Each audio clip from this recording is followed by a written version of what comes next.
Welcome back, witches and wanderers, to the Morbid Witch Podcast. I'm your host, Kari, your guide through myths, spirits, and the places where darkness breeds. Tonight, we venture into the windswept lands of Central Asia, into the ancient steppes where nomads whisper tales beside dying campfires, tales of a spirit that comes in the night, unseen, unmerciful, and suffocating. They call it Basty, a word that means to press or to crush.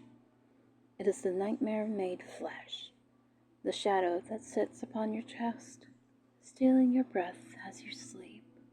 Some call it a demon. Others say it is grief made alive, guilt that crawls into the dark corners of the mind.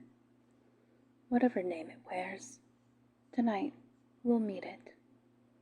We'll uncover its origins, its nature, its ancient stories, and the chilling ways it still lingers in the modern world.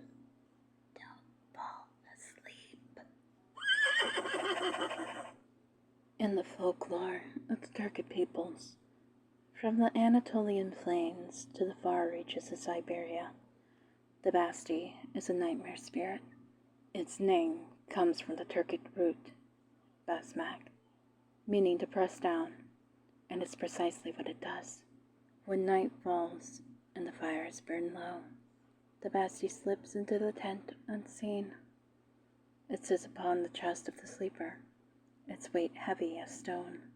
The victim wakes, but cannot move, cannot scream. Breath locked behind clenched teeth. It feeds on fear, on the panic that grows in the dark as your body refuses to obey. Ancient Turkic nomads believed that dreams were not just the mind's wanderings, but a realm of spirits. To fall asleep unprotected meant leaving the body vulnerable to these entities. The Basty was said to prefer the anxious, the lonely, or those who carried secret guilt. It visits for punishment and reflection, both terror and warning.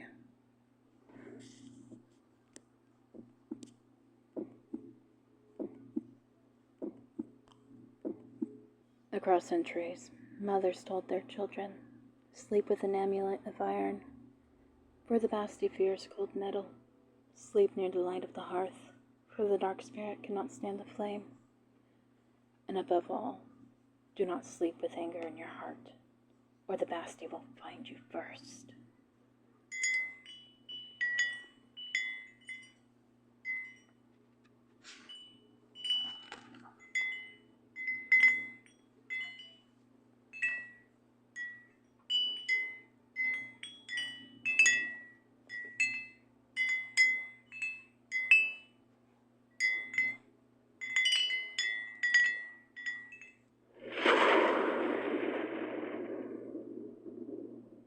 The Basty takes many forms.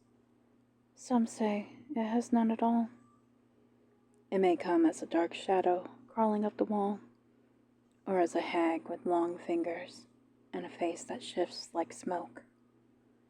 Others swear it appears as an animal, a black cat, a horse, even a vulture, slipping into the yurt or home while the family sleeps. But one detail never changes: the weight. Those who have felt it describe a crushing pressure on the chest, an invisible hand gripping the throat. They wake, eyes wide, aware but paralyzed. They can see the room around them. They sense the presence of something right there, watching, and no matter how much they try to scream, they can't. In modern language, this sounds eerily like what we now call sleep paralysis, a psychological and physiological event where the mind wakes before the body does. But for the ancient Turkic tribes, it wasn't science, it was punishment. A visit from the Basty meant you've done something to draw its attention. Perhaps you had failed to honor your ancestors. Perhaps you had wronged another without remorse. Some say it fed on unresolved emotions, grief, anger, envy, emotions left unspoken in waking life. And so the Basty became not just a creature of the night, but a mirror, reflecting back the darkness you carried inside.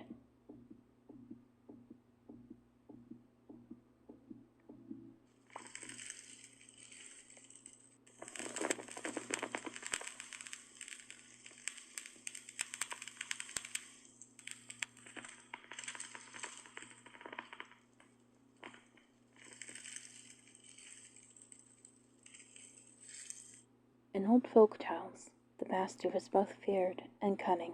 One story tells of a herdsman who slept alone in the mountains. Each night he woke to find bruises across his chest and the marks of unseen fingers on his neck. He grew weaker with every sunrise, his dreams darker with every night. Desperate, he sought the wisdom of an elder woman in the village. She told him to sleep with iron nails beneath his pillow and a mirror facing his bed, so the Basty could see its reflection and flee. That night, as the wind howled, he felt the weight again, a crushing force, cold and heavy. He forced his eyes open, and in the mirror he saw a shadow crouched upon him, faceless but outlined in moonlight. The nails beneath his pillow grew hot, glowing red as the Basty screamed. A sound like 100 voices crying out at once. And then it was gone. By morning, the bruises had vanished, but the herdsman never slept in darkness again. Other tales say the Basty could be tamed. A blacksmith once trapped one in a chest of iron, forcing it to speak its true name. When it did, it revealed this: I am born from human dread. Every time a heart freezes in fear, I draw my strength. With that, the blacksmith sealed the chest and cast it into a river.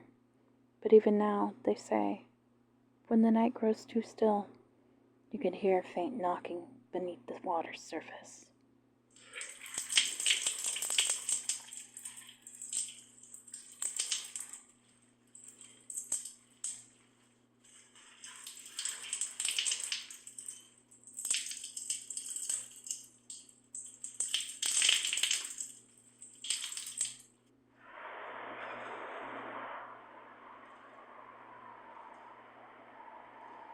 Today, the legend of the Basty lives on in modern folklore. In many Turkic-speaking communities, especially in rural areas, people still describe waking paralyzed, feeling watched, pressed upon, unable to sleep. Science calls it sleep paralysis. Folklore says it's the return of the Basty. It's fascinating how this myth echoes across cultures. The Germanic mare, the Slavic mora, the Japanese kana shibari. All spirits of the night that press upon the sleeper. It's as if humanity across time and continent has given one name to the same fear. The terror of helplessness, the paralysis between dreaming and waking, the moment when the veil between worlds feels thinnest.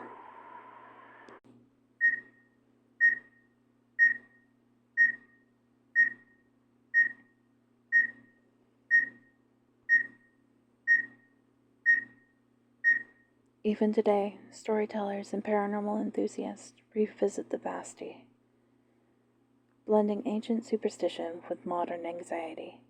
Some say it is the collective echo of our fears: fear of guilt, of being exposed, of losing control. Others still burn candles before bed, because deep down, no matter how rational we think we are, we all know the feeling of waking in the dark, unable to move, certain that something else is there, waiting.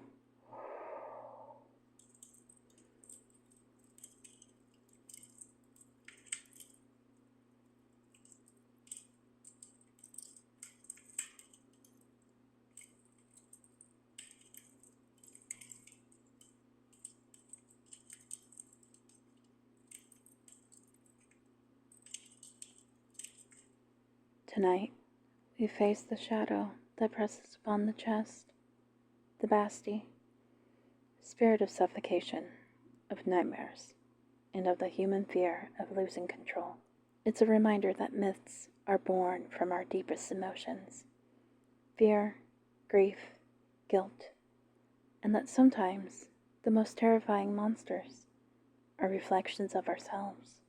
If you enjoyed this episode, follow the Morbid Witch Podcast on TikTok, YouTube, and Instagram for more tales where myth and shadow intertwine.